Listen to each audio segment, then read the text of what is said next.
La Casa Milà, en référence à son aspect non conventionnel et brut de taille, est un bâtiment moderniste situé à Barcelone, en Catalogne, en Espagne.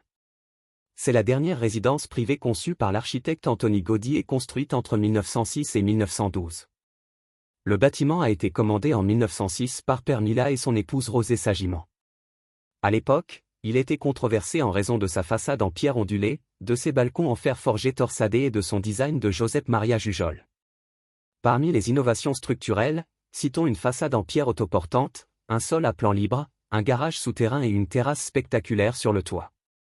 En 1984, il a été déclaré site du patrimoine mondial par l'UNESCO. Depuis 2013, il est le siège de la Fondation Catalunya La Pedrera, qui gère les visites du bâtiment, les expositions et autres activités culturelles et éducatives de la Casa Milà. Histoire du bâtiment. Architecte. Antoni Gaudí i Cornet est né le 25 juin 1852 en Catalogne, en Espagne.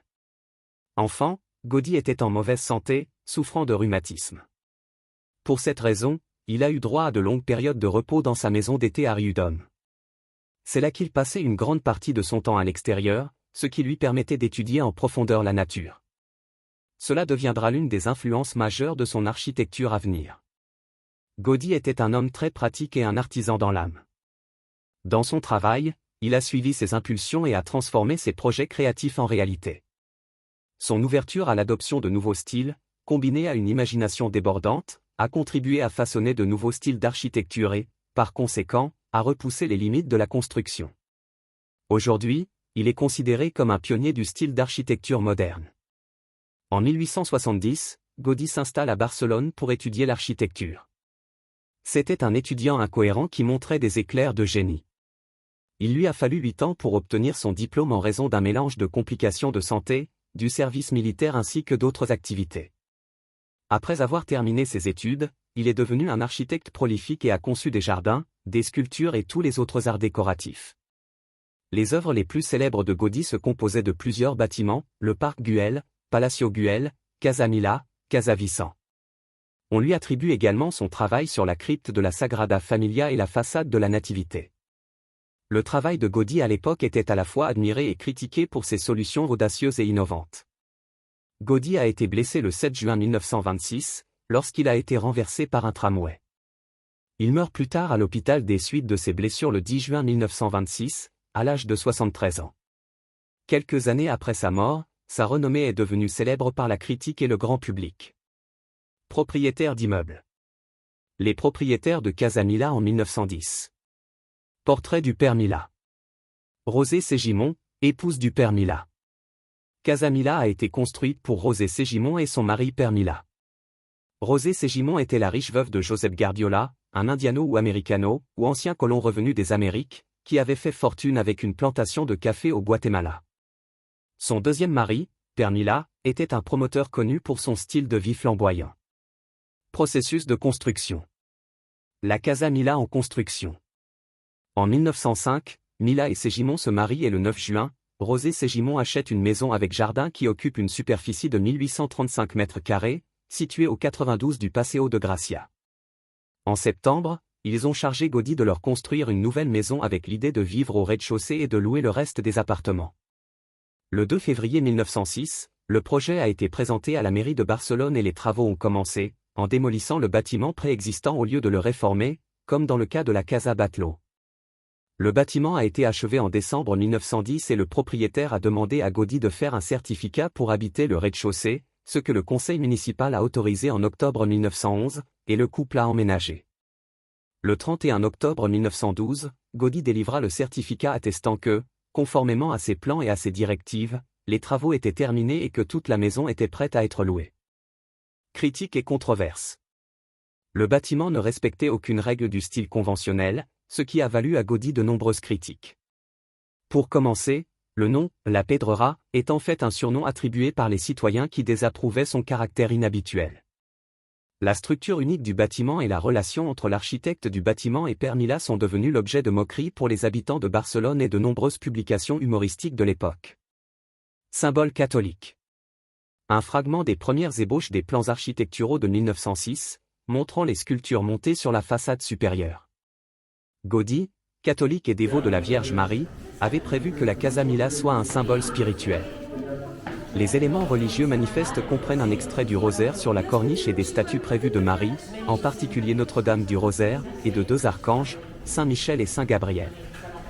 Cependant, la Casa Mila n'a pas été entièrement construite selon les spécifications de Gaudí. Le gouvernement local a ordonné la démolition des éléments qui dépassaient la norme de hauteur de la ville et a infligé des amendes aux Mila pour de nombreuses infractions au code du bâtiment. Après la Semana Tragica, une flambée d'anticléricalisme dans la ville, Mila décida prudemment de renoncer aux statues religieuses. Gaudí envisagea d'abandonner le projet, mais un prêtre le persuada de continuer. Changement de propriétaire. Intérieur de la Casa Mila en 1910. En 1940, Mila meurt.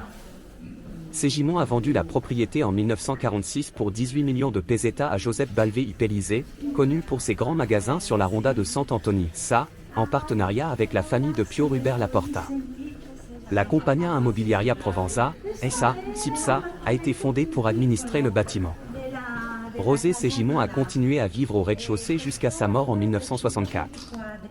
Casa Mila en 1914. Les nouveaux propriétaires ont divisé le premier étage donnant sur la rue de Provenza en 5 appartements au lieu des 2 d'origine. En 1953, ils ont chargé Francisco Juan Barba Corsini de transformer 13 buanderies mansardées remplies d'ordures en appartements donnant sur la rue, en laissant un couloir commun sur le côté donnant sur les cours. Certains de ces appartements de 2 ou 3 pièces avaient un loft et ont été conçus et meublés dans un style typique du début des années 1950 en utilisant de la brique, de la céramique et du bois. Des meubles, comme la chaise Pedrera, rappellent le travail d'Eero Saarinen. La compagnie d'assurance Northern a repris le rez-de-chaussée en 1966. À cette époque, la Casa Mila abritait une salle de bingo, une académie et les bureaux de Cemento Molin et Inoxcrom, entre autres. Les coûts d'entretien étaient élevés et les propriétaires avaient laissé le bâtiment se délabrer, provoquant le déchaussement des pierres en 1971. Joseph Anton Coma a effectué quelques réparations d'urgence, en particulier sur les peintures dans les cours, tout en respectant le design original. Restauration. Après avoir été repeint d'un brun morne, les couleurs du bâtiment ont été restaurées dans les années 1980. L'œuvre de Gaudí a été désignée monument historique et artistique le 24 juillet 1969. La Casa Mila était en mauvais état au début des années 1980. Il avait été peint d'un brun morne et beaucoup de ses couleurs intérieures avaient été abandonnées ou laissées se détériorer, mais il a été restauré depuis, y compris la restauration de nombreuses couleurs d'origine. En 1984, le bâtiment a été inscrit au patrimoine mondial de l'humanité et regroupe certaines des œuvres de Gaudí. Le conseil municipal de Barcelone a essayé de louer le rez-de-chaussée comme bureau pour la candidature olympique de 1992. Finalement, la veille de Noël 1986, Quexa Catalunya a acheté la Pedrera pour 900 millions de pesetas. Le 19 février 1987, des travaux urgents de restauration et de nettoyage de la façade ont commencé. Les travaux ont été réalisés par les architectes Joseph Emilio Hernández Cros et Rafael Villa. Le rez-de-chaussée rénové a ouvert ses portes en 1990 dans le cadre de l'Olympiade culturelle de Barcelone. Le sol est devenu une salle d'exposition avec un exemple de modernisme dans l'exemple. Concevoir. Le bâtiment fait 1323 mètres carrés par étage sur un terrain de 1620 mètres carrés. Gaudí a réalisé les premières esquisses dans son atelier de la Sagrada Familia. Il a conçu la maison comme une courbe constante, à la fois à l'extérieur et à l'intérieur, incorporant une géométrie réglée et des éléments naturalistes. La cour. Casa Mila se compose de 2 bâtiments, qui s'articulent autour de 2 cours qui éclairent les 9 étages, sous-sol, rez-de-chaussée, mezzanine, étage principal, ou noble, 4 étages supérieurs et un grenier. Le sous-sol devait être le garage, le rez-de-chaussée la résidence des Mila, un appartement de 1323 mètres carrés, et le reste réparti sur 20 appartements. La disposition qui en résulte a la forme d'un 8 asymétrique en raison des différentes formes et tailles des cours. Le grenier abritait les zones de blanchisserie et de séchage, formant un espace isolant pour le bâtiment et déterminant simultanément les niveaux du toit. L'un des éléments les plus remarquables du bâtiment est le toit, couronné de lucarnes, de sorties d'escalier, de ventilateurs et de cheminées. Tous ces éléments, construits en briques recouvertes de chaux, de marbre brisé ou de verre, ont une fonction architecturale spécifique mais sont aussi de véritables sculptures intégrées au bâtiment. Les appartements présentent des plafonds en plâtre avec des reliefs dynamiques, des portes, des fenêtres et des meubles en bois fabriqués à la main, ainsi que des carreaux hydrauliques et divers éléments ornementaux. Les escaliers étaient destinés à servir d'entrée de service, l'accès principal aux appartements se faisant par ascenseur, à l'exception de l'étage noble, où Gaudí a ajouté un escalier intérieur proéminent. Gaudí voulait que les gens qui vivaient dans les appartements se connaissent tous. Par conséquent, il n'y avait des ascenseurs qu'à un étage sur deux, de sorte que les gens des différents étages se rencontraient. Structure. Casamila Balconi, montrant la façade en pierre autoportante, également soutenue par des poutres en fer incurvées. Casamila se caractérise par sa façade autoportante en pierre, ce qui signifie qu'elle est exempte de murs porteurs. La façade est reliée à la structure interne de chaque étage au moyen de poutres de fer incurvées qui entourent le périmètre de chaque étage. Ce système constructif permet, d'une part, de grandes ouvertures dans la façade qui donnent de la lumière aux habitations, et d'autre part, une structuration libre des différents niveaux, de sorte que les murs intérieurs peuvent être ajoutés et démolis sans affecter la stabilité du bâtiment. Cela permet aux propriétaires de changer d'avis à volonté et de modifier, sans problème, l'aménagement intérieur des maisons. Objets constructifs et décoratifs. Façade. La façade est composée de gros blocs de calcaire provenant du massif du Garraf au premier étage et de la carrière de Villefranche pour les niveaux supérieurs. Les blocs ont été découpés pour suivre le tracé de la projection du modèle, puis soulevés à leur emplacement et ajustés pour s'aligner en une courbe continue sur les pièces qui les entourent. Les fenêtres de la Pedrera font partie intégrante de la conception globale de la façade. Gaudí s'est assuré que les fenêtres étaient de différentes tailles, conçues pour optimiser la quantité de lumière naturelle qui pouvait entrer dans le bâtiment. Vu de l'extérieur, le bâtiment se compose de 3 parties, le corps principal des blocs de 6 étages avec des sols en pierre sinueux, 2 étages en retrait d'un bloc avec une courbe différente, semblable à des vagues, une texture plus lisse et une couleur plus blanche, et avec de petits trous qui ressemblent à des embrasures, et enfin le corps du toit. La façade d'origine de Gaudí a été débarrassée d'une partie de la ferronnerie du niveau inférieur. En 1928, le tailleur Mosella ouvre le premier magasin à la Pedrera, et il élimine les bars. Cela ne concernait personne, car au milieu du XXe siècle, la ferronnerie avait peu d'importance. La ferronnerie a été perdue jusqu'à quelques années plus tard, lorsque les Américains ont fait don de l'une d'entre elles au MoMA, où elle est exposée. Grâce à des initiatives de restauration lancées en 1987, la façade a été rejointe à quelques morceaux de pierre tombés. Afin de respecter la fidélité de l'original, des matériaux ont été obtenus de la carrière de Villefranche, même si celle-ci n'était plus en activité à ce moment-là. Hall et cours. Le bâtiment utilise une solution tout à fait originale pour résoudre le problème d'un hall trop fermé et sombre. Ces cours ouvertes et aérées offrent un lieu de transit et sont directement visibles pour ceux qui accèdent au bâtiment. Il y a 2 patios du côté du Passeig de Gracia et de la rue Provence. Patio. Le patio. Les patios, d'un point de vue structurel, sont essentiels pour supporter des charges de façades intérieures. Le sol de la cour est soutenu par des piliers en fonte. Dans la cour, il y a des poutres elliptiques et des poutres traditionnelles, mais Gaudí a appliqué une solution ingénieuse en utilisant 2 poutres cylindriques concentriques avec des poutres radiales étirées, comme les rayons d'une bicyclette. Il forme un point à l'extérieur de la poutre vers 2 points au-dessus et en dessous, faisant de la fonction de la poutre centrale une clé de voûte et travaillant simultanément en tension et en compression. Cette structure soutenue mesure 12 pieds de diamètre et est considérée comme l'âme du bâtiment, avec une ressemblance évidente avec les cryptes gothiques. La pièce maîtresse a été construite dans un chantier naval par Josep Maria Carandel qui a copié un volant, interprétant l'intention de Gaudí comme représentant le gouvernail du navire de la vie. Intérieur, portail. Des peintures recouvrent les murs, dont l'accès est protégé par un portail en fer géant. L'accès est protégé par un portail en fer massif dont le dessin est attribué à Jujol. Il était à l'origine utilisé à la fois par les gens et les voitures, car l'accès au garage se trouve au sous-sol, aujourd'hui un auditorium. Les 2 salles sont entièrement polychromes avec des peintures à l'huile sur les surfaces en plâtre, avec des références éclectiques à la mythologie et aux fleurs. Pendant la construction, il y avait un problème incluant un sous-sol comme garage pour les voitures, la nouvelle invention qui enthousiasmait les bourgeois de l'époque. Le futur voisin Félix Anthony Meadows, propriétaire d'Industrial Linra, a demandé un changement car sa Rolls-Royce ne pouvait pas y accéder. Gaudí a accepté d'enlever un pilier sur la rampe qui menait au garage afin que Félix, qui établissait des ventes et une usine à Paray del Valle, puisse se rendre aux 2 endroits avec sa voiture de la Pedrera. Pour les sols de la Casamila, Gaudí a utilisé un modèle de forme de sol en bois équarri à 2 couleurs, et le pavage hydraulique des pièces hexagonales de motifs bleus et marins qui avait été conçu à l'origine pour la maison Batelot. La cire a été conçue en gris par John Bertrand sous la supervision de Gaudí qui a retouché avec ses propres doigts, selon les mots du fabricant Joseph B. Grenier. Le grenier.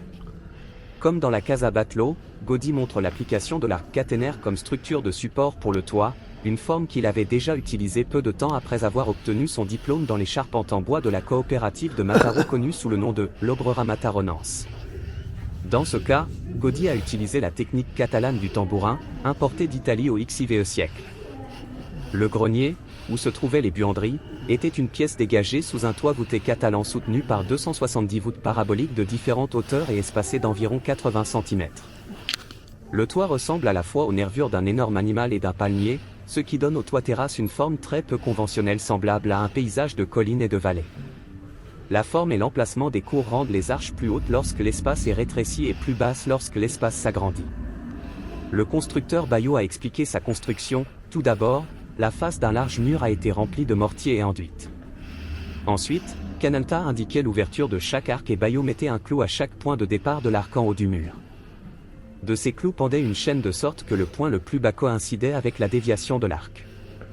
Ensuite, le profil affiché sur le mur par la chaîne a été dessiné et sur ce profil, le charpentier a marqué et placé le centrage correspondant, et la voûte à tambourin a été commencée avec 3 rangées de briques planes. Gaudí voulait ajouter un axe longitudinal de briques reliant toutes les voûtes à leur clé de voûte. Toit et cheminée. Architecture du toit de Casamila, cheminée connue sous le nom d'Espantabruix, effrayeur de sorcières, 26. Le travail de Gaudí sur le toit de la Pedrera a associé son expérience au palo Güell à des solutions nettement plus innovantes cette fois en créant des formes et des volumes avec plus de corps, plus de proéminence et moins de polychromatie. Sur le toit, il y a 6 lucarnes sorties d'escalier, dont 4 ont été recouvertes de poteries brisées et certaines qui se sont terminées par une double croix typique de Gaudí, 28 cheminées en plusieurs groupes, 2 bouches d'aération à moitié cachées dont la fonction est de renouveler l'air dans le bâtiment, et 4 dômes qui se déversent sur la façade. Les escaliers abritent également les réservoirs d'eau, dont certains sont en forme d'escargot. Le toit en gradin de la Pedrera, appelé « le jardin des guerriers », par le poète Pergin Ferré parce que les cheminées semblent protéger les lucarnes, a fait l'objet d'une restauration radicale, supprimant les cheminées ajoutées lors d'interventions d'après Gaudí, les antennes de télévision et d'autres éléments qui dégradaient l'espace. La restauration a redonné de la splendeur aux cheminées et aux lucarnes recouvertes de fragments de marbre et de carreaux de valence brisés. L'une des cheminées était surmontée de morceaux de verre. On dit que Gaudí l'a fait le lendemain de l'inauguration du bâtiment, en profitant des bouteilles vides de la fête. Il a été restauré avec les bases de bouteilles de champagne du début du XXe siècle. Les travaux de réparation ont permis de restaurer l'impact original des surplombs en pierre d'Ulldecona avec des fragments de tuiles. L'ensemble est plus coloré que la façade, bien qu'ici les tons crémeux soient dominants. Mobilier. La décoration intérieure du bâtiment, photo de 2005, a été modifiée à plusieurs reprises, tant pour la peinture que pour le mobilier. Meubles en 2008. Gaudí, comme il l'avait fait à la Casa Batlló, a conçu des meubles spécifiquement pour le rez-de-chaussée. Cela faisait partie de l'œuvre d'art conceptuelle elle-même partie intégrante du modernisme dans laquelle l'architecte assumait la responsabilité des questions globales telles que la structure et la façade, ainsi que de chaque détail de la décoration, en concevant des meubles et des accessoires tels que des lampes, des jardinières, des sols ou des plafonds. C'était un autre point de friction avec Ségimon, qui se plaignait qu'il n'y avait pas de mur droit pour placer son piano Steinway. La réponse de Gaudí a été directe, joue donc du violon. 19. Le résultat de ces désaccords a été la perte de l'héritage décoratif de Gaudí, car la plupart des meubles ont été enlevés en raison du changement climatique et des changements qu'elle a apportés au rez-de-chaussée à la mort de Gaudí. Certains restent dans des collections privées, notamment un rideau en chêne de 4 mètres de long sur 1,96 mètres de haut au musée du modernisme catalan, et une chaise et un bureau de Mila. Citation nécessaire. Gaudí a sculpté des portes en chêne similaires à ce qu'il avait fait pour la Casa Ibarde, mais celle-ci n'était incluse que sur 2 étages, car lorsque Ségimon a découvert le prix, elle a décidé qu'il n'y en aurait plus de cette qualité. Architecture. Maquette au parc Catalunya en miniatura. Casamila fait partie du site du patrimoine mondial de l'UNESCO, œuvre d'Antoni Gaudí. C'était un prédécesseur de certains bâtiments avec un aspect biomorphique similaire. La tour Einstein de 1921 à Potsdam, conçue par Eric Mendelssohn. Musée Solomon R. Guggenheim à Manhattan, New York, conçu par Frank Lloyd Wright. Chapelle Notre-Dame du Haut, Randschemp, France, conçue par Le Corbusier. la Hundertwasser et d'autres œuvres de l'architecte autrichien Friedrich Reich Hundertwasser. Disney Concert Hall de Los Angeles, par Frank Gehry. Des expositions gratuites sont souvent organisées au premier étage, ce qui permet également de voir la décoration intérieure. L'entrée de l'appartement au 4e étage et sur le toit est payante. Les autres étages ne sont pas ouverts à la visite. Similitudes constructives. La Pedrera de Gaudí s'inspire d'une montagne, mais il n'y a pas d'accord sur la montagne qui était le modèle de référence. Johann Bergau pensait que c'étaient les rochers de Fréguerow dans les montagnes de Prague. Johann Matamala pensait que le modèle aurait pu être Saint-Michel del Fai, tandis que le sculpteur Vicente Villarrubia pensait qu'il s'inspirait des falaises du torrent Paré à Minorque. D'autres options incluent les montagnes du Chizar en Cappadoce, suggérées par Juan Guatizolo, ou Mola Galifa, suggérées par Louis Permanier, basées sur le fait que Gaudí a visité la région en 1885 pour échapper à une épidémie de choléra à Barcelone. Certaines personnes disent que l'aménagement intérieur de la Pedrera provient d'études que Gaudí a faites sur les forteresses médiévales. Cette image est renforcée par l'apparence apparente des cheminées sur les toits comme des sentinelles avec de grands casques. 28. La structure de la porte en fer du hall d'entrée ne suit aucune symétrie, rectitude ou motif répétitif. Il évoque plutôt des bulles de savon qui se forment entre les mains ou les structures d'une cellule végétale. Critique et controverse. Casa Mila la nuit. Le style non conventionnel du bâtiment lui a valu de nombreuses critiques. On lui a donné le surnom de « la Pedrera », ce qui signifie « la carrière ». Casa Mila est apparu dans de nombreux magazines satiriques. Johann Ginseda l'a présenté comme un « gâteau de Pâques » traditionnel au moyen de dessins animés en pâtuffet. Joaquim Garcia a fait une blague sur la difficulté de placer les balcons en fer forgé damassé dans son magazine. Les propriétaires du Passeig de Gracia se sont mis en colère contre Mila et ont cessé de le saluer, arguant que l'étrange construction de Gaudí ferait baisser le prix des terrains dans la région. Problèmes administratifs. La Casa Mila a également causé quelques problèmes administratifs. En décembre 1907, l'hôtel de ville arrête les travaux du bâtiment à cause d'un pilier qui occupe une partie du trottoir,